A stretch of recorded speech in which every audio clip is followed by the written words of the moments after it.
Good morning, and welcome to the Boulder Valley Unitarian Universalist Fellowship. Throughout the month of January, we are all participating via Zoom. This week, the COVID response team will meet and decide about February services. I'm Kitty Kaler, or Kale Barn, your youth coordinator, and I'm joined today by fellow service leaders Jessica Lakeman, our Director of Lifespan Faith Formation, and our Senior Minister, Reverend Lydia Ferrante Roseberry. Tad and Emily Karayath are providing music with some help from Jessica, Lydia, and myself. And our AV techs, Larry Sherwood, and our AV techs are Larry Sherwood and Bill Beachley. Today is an all ages service, and in the spirit and inspiration of our youth services, you might find a little more playfulness today and some opportunities for direct interaction. We invite you to play along with us as you are willing and able. As I say the welcome words today, I invite you to shift into gallery mode if you haven't already done so, and scroll through the screen so you can experience the lovely diversity of this congregation. You are welcome here today. In the beauty of languages, cultures, skin tones, shapes, and sizes that come together in your uniqueness, you are welcome here. In all the ways you experience gender, you are welcome here. Christian, pagan, humanist, Jew, Buddhist, mystic, Muslim, Unitarian, Universalist. With all the traditions that inform your spiritual life, you are welcome here today. In the beauty that is who you love and how you love, you are welcome here. No matter how long you are away, nor how soon you will return, you are welcome here. Whether you received a lollipop this week or not, whether your lollipop was free or came with postage due, you are welcome here. Whether you're feeling as sweet as can be or a bit like a sucker in these times, you are welcome here. Whether you come with laughter in your heart or tears, you are welcome here. You are invited to join us with an open mind, a loving heart, and willing hands. We welcome you today. This congregation is committed to being a center for spiritual exploration and justice making. We have many opportunities during the week for social connection and spiritual growth. We acknowledge that the land surrounding us is the stolen territory of the Arapaho people, and that many tribes roamed freely on this land for millennia before the arrival of white settlers. We commit ourselves to anti-racism and anti-oppression work within and beyond our congregation. If you're new here, we are glad you found us and hope that in this virtual community, you can experience the warmth and love of this congregation. Each Sunday is different here, so please come back a few times to really get to know us. If you want to get better connected, please see the chat window for the link to our first-time visitors page and email address of our office manager, Carol Pransky. Hope I not pronounced your last name right, Carol. If you're not receiving connections weekly already, please sign up at the last link in the chat. This low traffic email list is also the place to get news about all kinds of fellowship happenings, including signing up for in-person seating for future services. Finally, if any new visitors would like to introduce yourselves in the chat, please do. We would love to know who's among us. All are invited to the virtual coffee hour breakout rooms after the service.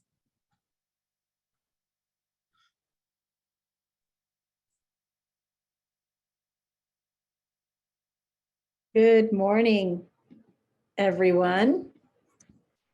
It's now time to light our chalice. So if you have a chalice at home, you can light it with me as Jessica lights our fellowship chalice. So we know where all of our chalices are. Please write in the chat, chalice lit in, and then the name of your town. And you're invited to say the words along with me in the chat as well. We light this chalice for the warmth of love, the light of truth, and the energy of action.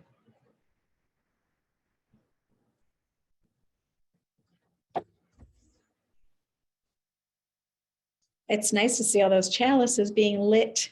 And now Jessica will sing our bowl again, inviting it to draw you deeper into the present moment and into this, our beloved community. We'll center ourselves for a few moments of silence following the sound of the bowl.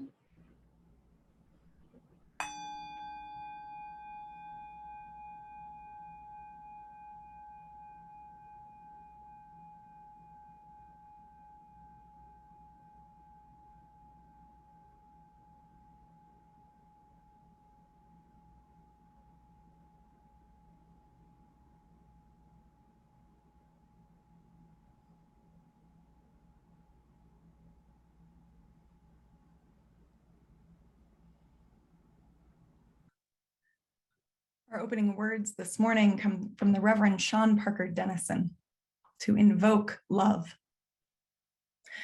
To invoke love is to ask for a hug from a thunderstorm, to spill tea in the lap of the infinite trickster, to make the biggest, most embarrassing mistake of your life in front of everyone who matters. To invoke love is to never know whether it will come softly, like the nuzzle of a beloved dog, or pounce right on your chest with the strength of a lioness protecting her cub, her pride, her homeland. To invoke love is to take the risk of inviting chaos, to visit the spaces you spent so much time making tidy, and watch as the breath of life scatters everything you have just only folded and put away. To invoke love is to allow for the possibility that your words and actions might become so empowered that you can no longer believe in apathy or the self-righteous idea that nothing can change.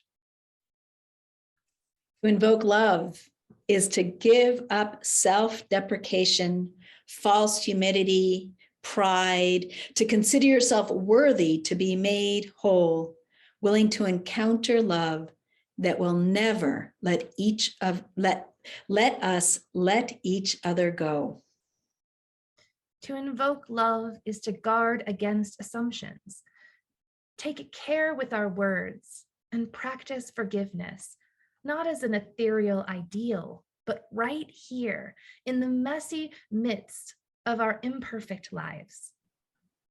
To invoke love is to approach each day and every person with wonder, anticipating love's arrival. Is this the moment? Is this love's grand entrance? Is this person the embodiment of love? Am I the one? To invoke love is to play the fool, the one more concerned with loving than with appearance or reputation, the one ready and willing to be vulnerable, abandoning anything that gets in love's way. To invoke love is to be ready to become love, here, now, in everything we do. Are you ready?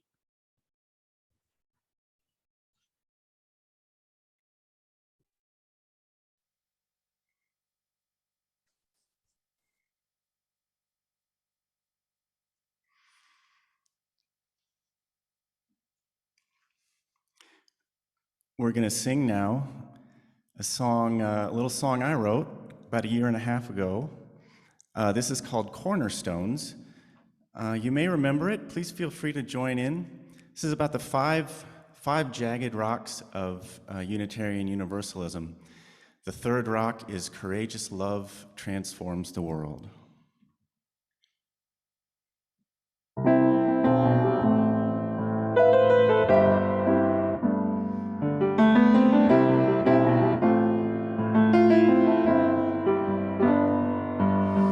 Cornerstones that hold us all together,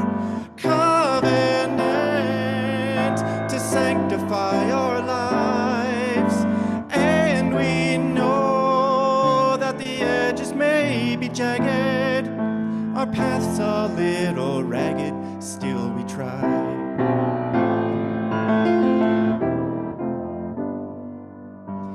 We come here from places wide and varied, unified through what we hold dear. Even though we're 1,000 different voices, still we say our choices, we will sing the same song. Cornerstones that hold us all together, covenant to sanctify our lives. And we know that the edges may be jagged, our path's a little ragged, still we try.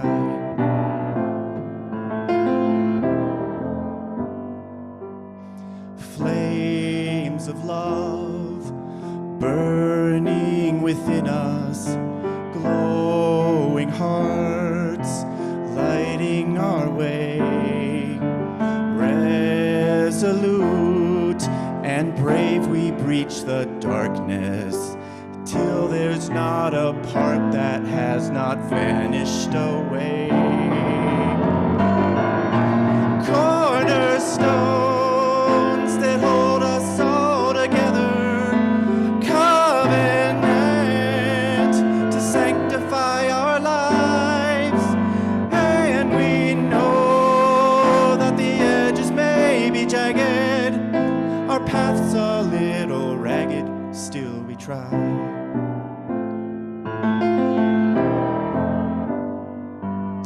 Because we live, we're worthy of love, shining full of divine heritage. It's not earned, not a prize that's bestowed. Simply let it show it is a gift that you're here. Cornerstones that hold us all together, covenant to sanctify our lives. And we know that the edges may be jagged, our path's a little ragged, still we try.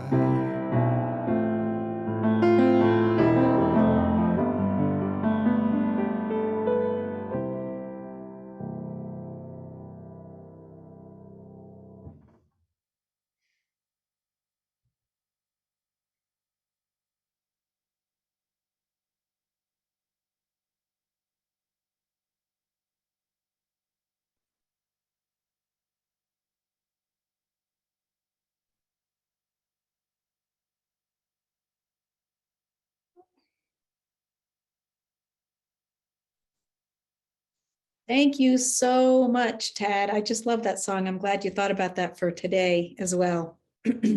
I've gotten a couple of comments that people are concerned about my chalice flame, and I completely understand given the times we're living in.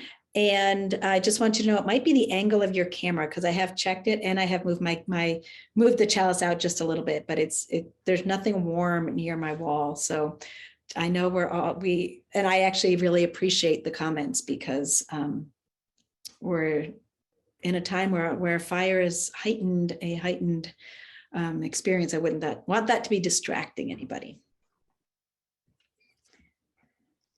Well, beloveds, today we are going to be talking about courageous love and in the variety of ways that it shows up.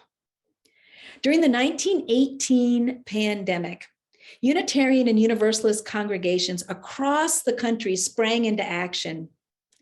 In Provincetown, Massachusetts, that congregation became a temporary hospital. And they even say today that they can tell that there's ghosts in the building from some of the people who passed away while they were providing that service.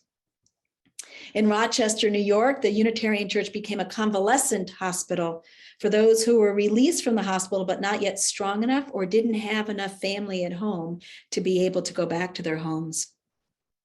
A women's league and Universalist congregations in Lowell, and Worcester, Massachusetts, 2 different women's leagues, joined with other religious groups, opening up food pantries, soup kitchens, and even shelters for those left orphaned by the deadly virus. And all of this during a time when conservative preachers were claiming that the pandemic was caused by an angry God responding to the rising heretical liberal theology that was bringing science into religious life. Now that was courageous love in action. We are made of the same stuff. Whether by our simple humanity or by our liberal theological bent, we too, this congregation, has sprung into action time and again when faced with crisis. And lately, we've really had more than our fair share. Through the past 2+ years, we've stayed connected as a congregation on Zoom through worship, covenant groups, calls, and online neighborhood coffee dates, and just the organic fabric that has kept this congregation woven together. And we've offered ourselves in so many ways, from blankets to the Denai Reservation, to support for Ingrid, the woman in sanctuary at the UU Church of Boulder, and engagement with the NAACP, to tutoring kids in El Paso and supporting the I Have a Dream Foundation. And of course, most recently, we have been there for each other and for our community in the immediate aftermath of the Marshall Fire. I want to take this moment to publicly thank our neighborhood connector coordinators, Sharon Harden and Tanya Accurso, our lay pastoral care associate coordinators, Mazia Chitara and Scott Nelson, and the Marshall Fire Coordinating Team, which sprang into being on December 30th within minutes of the fire's outbreak, and included the folks I just named above, plus our congregation's president and vice president, Scott Yeomans and Janet Meyer, the co-chairs of the Committee on Shared Ministries, Clara Kelly and Mary Stagpole, Allie Cheney, a young adult who grew up in this congregation, Eric Grass, a UU from Denver who reached out to us for support, staff members, Carol Pransky, Tad Corey, Jessica Lakeman, and our intern Lisa Moore, Constance Holden from the Caring Council, Millie Montgomery, who coordinated the efforts to have our building available to those affected by the fire, and then the multitude of people who are volunteer hosts, and so many that I'm sure I have forgotten to name, who sprang into action, supporting the so many who were displaced by the fires. I'm sorry if I missed any of you by name, because I know there were so many of you who are taking on that kind of leadership. Within our religious tradition, we do believe that courageous love transforms the world right here and now. We believe that our actions have salvific importance, that living our values of love, reason, compassion, and justice changes the world for the better. Now, this may seem obvious in these moments where heroic action is required and we just step up. But I'm here to tell you that courageous love is also present in many little moments of our lives. As part of the Janice workshop I offered last week with Christiana Olivo, folks were asked to choose a word for the year. One participant chose the word courage for this year because she said courage is the foundation and it encompasses all the other words. It takes courage to love, even courage to have compassion, and even courage to have gratitude some days, especially if we're prone to do otherwise. Courage is the force behind doing something different, stretching ourselves to reach out beyond our comfort zones. When we're living our lives with intention, even to do something that seems as simple as bringing a little joy or kindness into our broken world, even in playful, seemingly innocuous ways, we can have impacts beyond our knowing, impacts that change lives for the better, forever. Now that's exactly what Drew Dudley did, almost on a whim, on his first day of college. In his TED Talk entitled Everyday Leadership, Dudley shares how a lollipop moment changed lives and invites us to imagine leadership or just everyday living as something both simple and sometimes surprisingly transformative.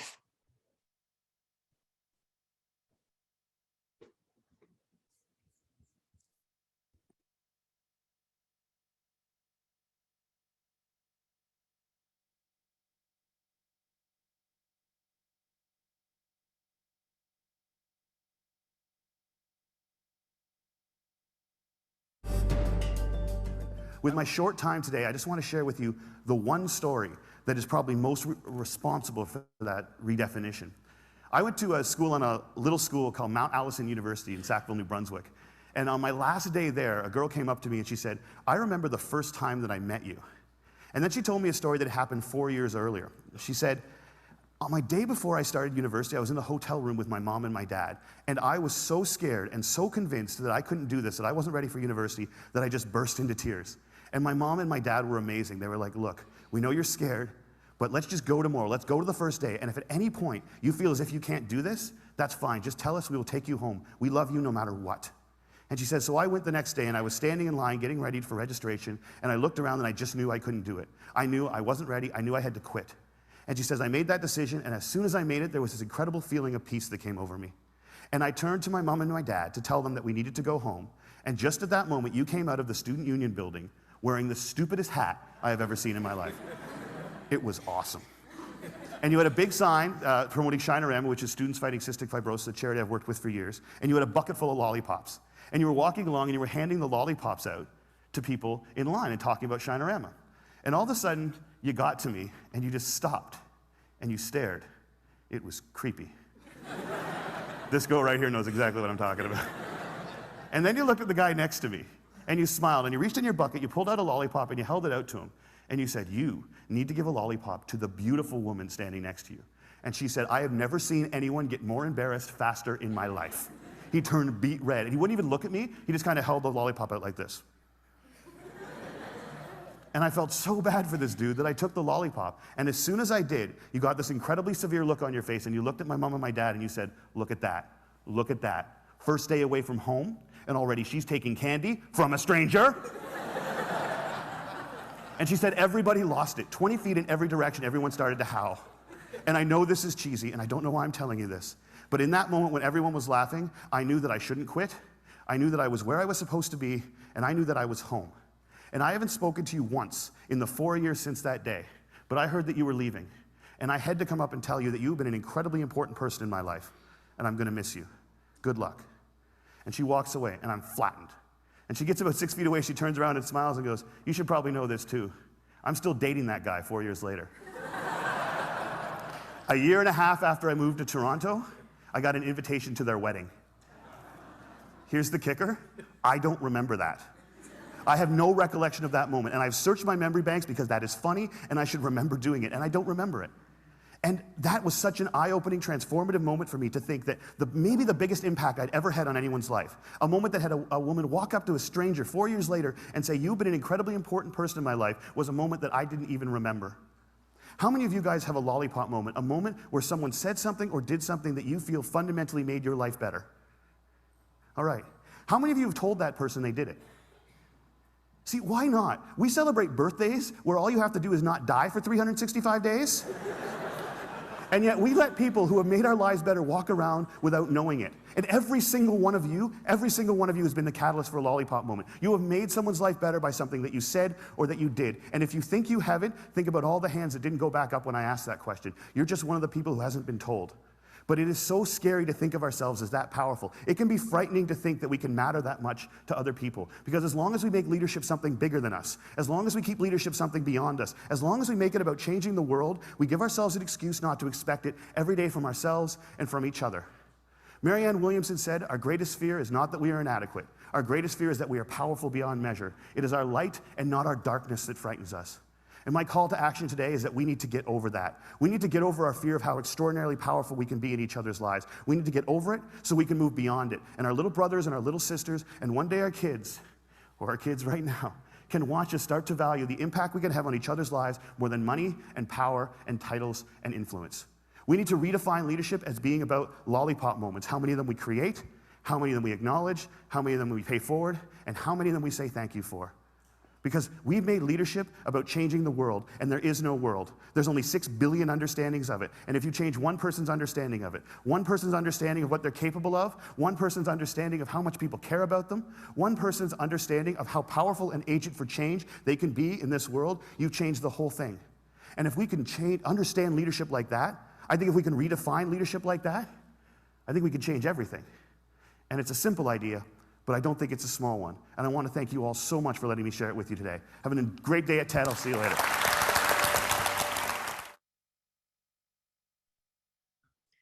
So, do you have a lollipop moment? Here's one that comes to mind for me. The story of how the most beautiful rainbow shawl in the world appeared on my front porch in Bloomington, Indiana. It starts with me being asked to perform for a Waldorf school's fall holiday party. They were seeking someone to be the sugar sprite and explain to the children the story of the sugar sprite. So I dressed as magically as I could, but I didn't know anything about the sugar sprite. So I decided on a whim to create the language of yum, yum, yum, yum, yum, yum, yum, yum, and spoke with only yums and had someone more familiar translate for me. I didn't have any idea what I was doing, but I made the best of it and I had fun. So fast forward to college Kitty walking around the farmer's market admiring goods. My eyes catch on this gorgeous handmade rainbow colored shawl. I remark about how beautiful it was and how I'd buy it in a heartbeat if I were rich. $50 was a real whole lot to a college student. Fast forward to months later, and that shawl and a precious note show up on my porch. It turns out that the creator of the shawl had recognized me, and she wanted nothing more than for her art to be loved. And apparently, my on-the-fly yum language at her son's Waldorf school had filled her son's heart and made an impact. She hoped that the shawl would make me feel rich with love. A little trickle of playfulness had cascaded into a river of love. The wool shawl had to be composted many years later after being eaten by moths, but the note she left is one of my most treasured possessions, right here. And it sits on display in my room. Her act of generosity and sharing deeply inspired me to find ways to make a leap in love, even when it feels a little random. She says, I hope this doesn't feel too random. It was the right amount of random. Well, when we started talking about lollipop moments and what we could share, the first memory that came to my mind was one that happened at a UU Youth Con back in 2011 or 2012. For those of you who don't know, Youth Cons are weekend-long events where high school youth from Colorado, New Mexico, and Utah, at least for our area, would come together to one congregation for a weekend, filled with workshops, games, youth worship, and general merriment. What made this one more notable was that it was my first bus con since becoming a youth coordinator in 2011. As you might have guessed, this means that a whole bunch of youth and adult sponsors pile into a bus to travel to the event, which this time happened to be in New Mexico. Now, I believe this was only my second or maybe third con as an adult sponsor, so I was still very much getting to know the community. And I really didn't feel like I knew much of anyone outside the youth that I was bringing from Colorado Springs. Anyway, on the bus ride down, I started to get a headache and a sore throat and generally felt like I was starting to come down with something. Thankfully, this was pre-COVID. The ride down seemed to take forever, and I know by the time we finally arrived, we were at least an hour later than we'd planned. Everyone was tired and hungry, and by this time, I was almost wishing I'd just stayed home. As we all piled off the bus and slowly made our way into the church, at this point, I'm not only not feeling great, but also feeling a little nervous about being with a bunch of youth and adults that I don't really know, and especially when I'm not feeling well. But right as I walk inside the doors, this youth named Riker sees me and immediately gets this huge grin on his face as he walks over and offers me a big hug and says, "Jessica, welcome. I am so glad you are here. I didn't know if you were coming." This youth, who I'd met one or at most 2 times before, was genuinely excited to see me. That was the moment I fell back in love with UU youth con culture. The con community was something I'd treasured as a teen, but I was feeling unsure about how I fit into as an adult. But in an instant, that moment of authentic and heartfelt welcome, a moment I doubt that young man, who of course now is in his mid-20s, even remembers. But it meant everything to me. So now that Kitty and I have primed the pump for you with our stories, we're going to give you a chance to share with each other some lollipop moments that you've had.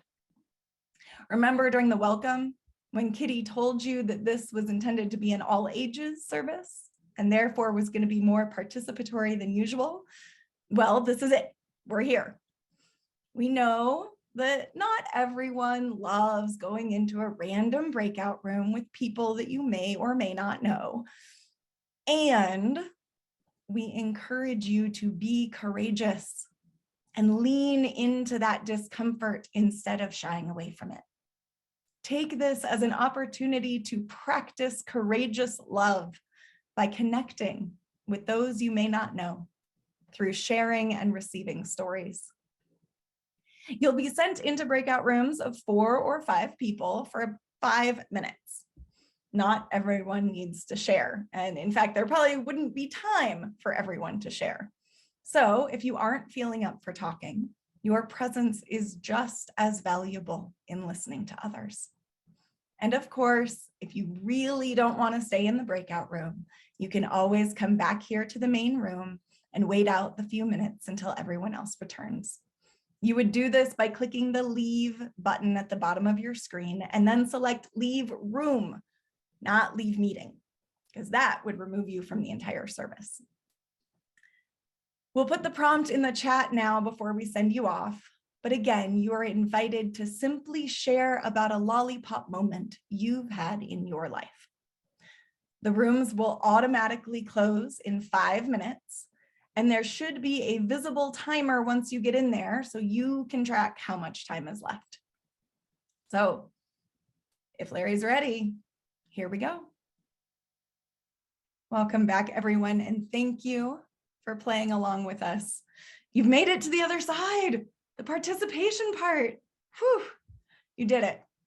Hopefully you enjoyed your time together, and perhaps, oh, can't see, perfect. That's great, not enough time. Beautiful. Well, there'll be more time during coffee hour. And hopefully you maybe even connected with some people that you didn't know before. And now back to our regularly scheduled programming.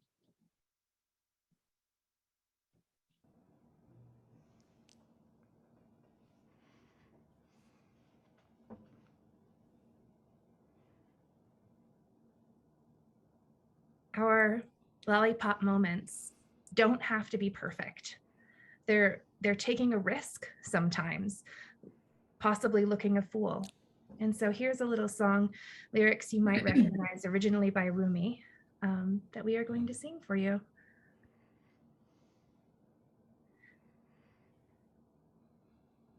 Forget your perfect offering. Forget your perfect offering. Just ring the bells that still can ring. Ring the bells that still can ring. There is a crack in everything. There is a crack in everything. That's how That's how the light The light. gets in. That's how the light gets in. How That's how the light The light. gets in. That's how the light gets in.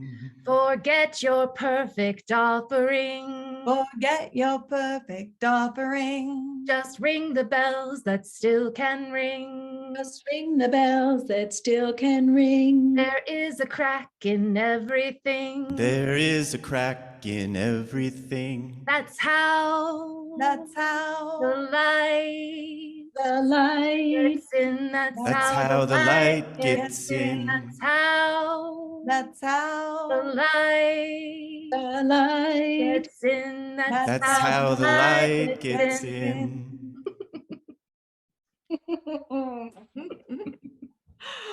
Oh, we did the thing. We sang on Zoom, the thing you're never supposed to do. Multiple people sang on Zoom together. Oh, it worked. Yay. Thanks, Cameron.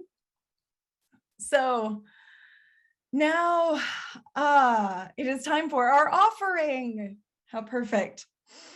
Each week, we remind ourselves of the abundance of our lives and this community by giving half of our plate away to those organizations that share our values. Today, we will share our plate with Together, formerly Attention Homes. Together is an organization in Boulder County which works to end youth homelessness. Homelessness is not just a lack of shelter. It is the absence of a home, a place where someone feels safe, comfortable, secure, and valued. Ending youth homelessness requires all people to have a place to live, employment, access to education, wellness, and a supportive community. That's what Together has been delivering for 55 years. Last year, Together worked with a total of 435 young people, 106 of whom had history with domestic violence. 70 of them were LGBTQ young people who reported family rejection, and 61 of the young people were formerly in foster care. Together's work is invaluable to our local community, and we are grateful to Dave Leonard for nominating them as a half plate recipient. Please give generously as you so often do. And after you have made your gift, we invite you to answer the following question in the chat. When have you experienced a lollipop moment at or within the community of the fellowship?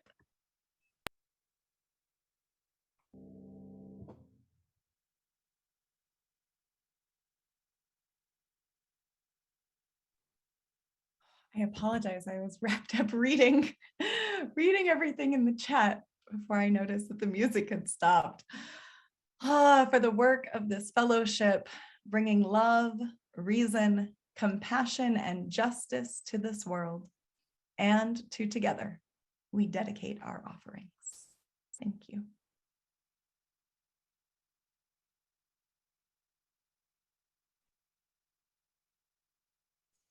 I also was so deeply touched by what was written in the chat. And I hope your breakout room conversations were also touching and meaningful to you, no matter where those lollipop moments show up for you. Let's take a few breaths together, centering ourselves before our sharing of joys and concerns.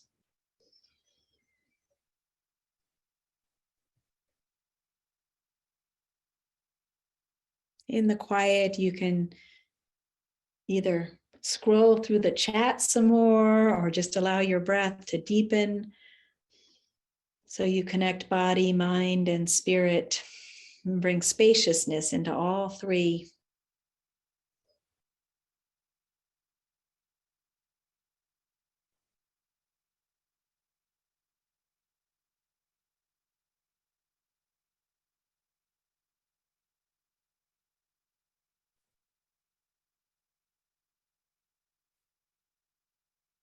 And now, if you have a joy or a concern that you'd like to share, we're going to invite you today to type it into the chat window, sending it to everyone so we can know what is in your heart today. I'll read aloud what you share, and I will put stones in our sacred water. If you would like us to be able to follow up with you, please tell us your full name and where you live. And we'll welcome all of your joys and concerns at this time. Beloveds,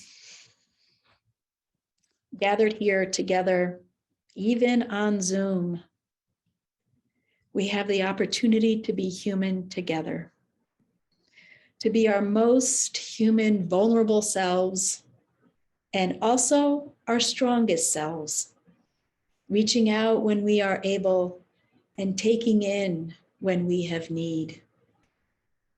That is having courage to love with an open heart, loving ourselves enough to recognize our need and feel the deserving, our worthiness enough to ask for help, and loving one another how we so beautifully do in so many ways.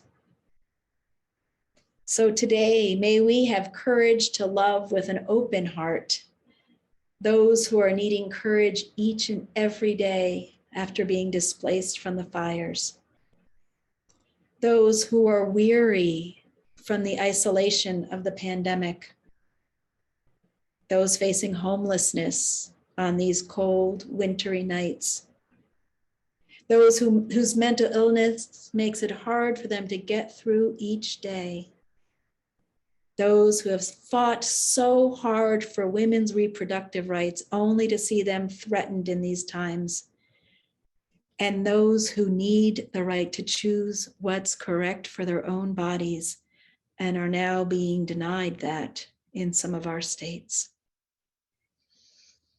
May we have the courage to love with an open heart those who are suffering right now, those who have lost loved ones, those who are caring for loved ones. And may we have the courage each and every day to reach out with a little joy, a little kindness, maybe even a little playfulness, for we never know what moment may be the one that transforms another person's life. May this be our promise and our prayer each and every day.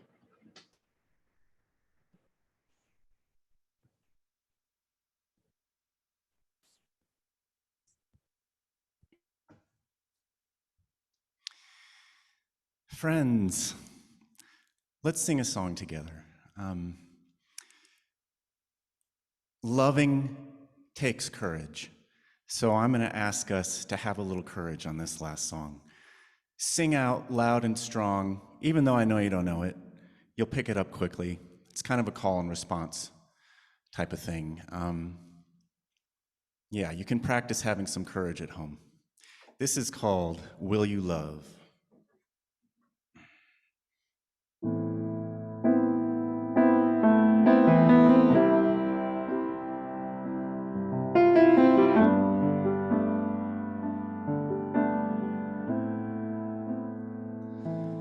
Will you love, will you love, will you love, will you love, will you love, will you love, will you love?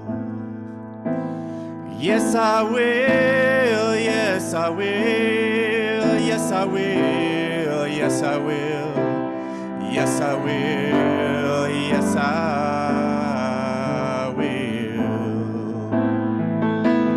Can you feel, can you feel, can you feel, can you feel, can you feel, can you feel?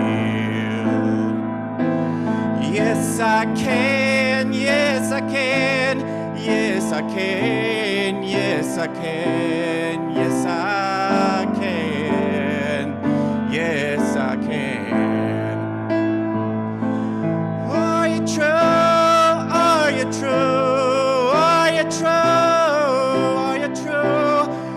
true? Are you true? Yes, I am. Yes, I am. Yes, I am. Yes, I am. Yes, I am. Yes, I am. The moment I saw your face is a moment I remember well. I was born into my body, and I was changed into myself.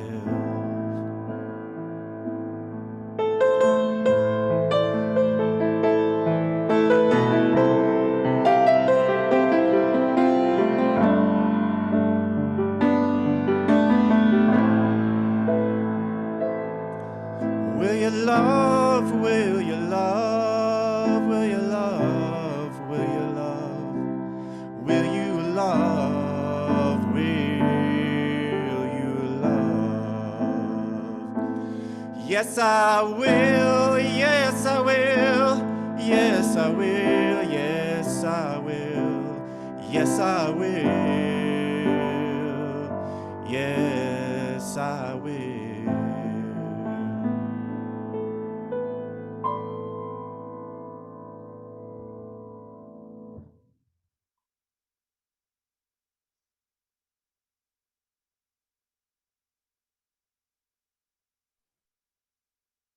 Oh, Tad, thank you so much. I don't know if you saw in the chat, but somebody said thank you, Tad, for singing more often. It's such a delight to hear your singing voice as well as your piano. So thank you so very much. I have a few announcements this morning before we extinguish our chalice.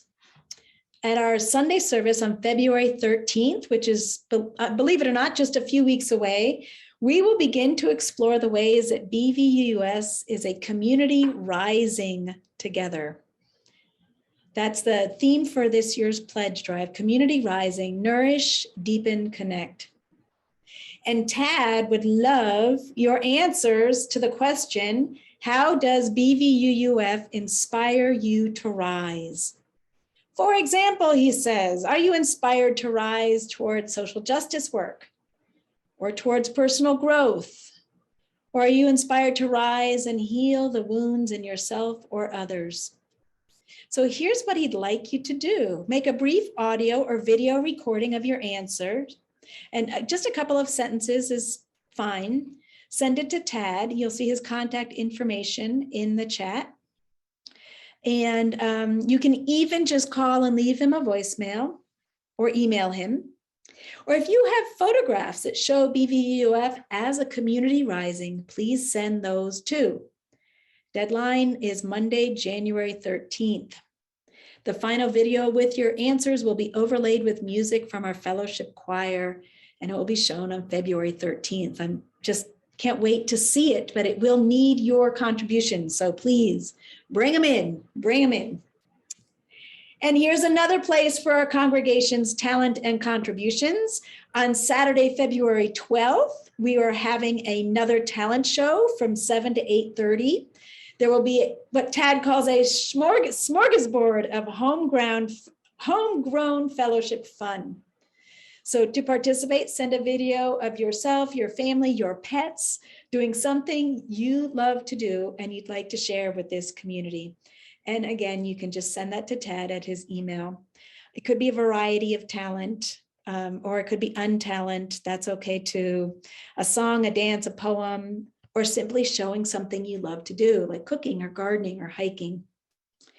And just let Tad know in advance if you want to do it live, and no more than 3 minutes so we can get a lot of our talent there.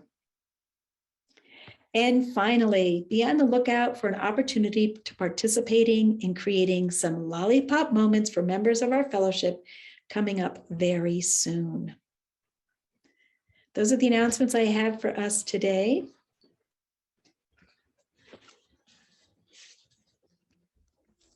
And I'm inviting Jessica to extinguish our chalice. And you can say the words with me if you know them. We extinguish the chalice but not the warmth of love, the light of truth, nor the energy of action. These we carry in our hearts until we meet again.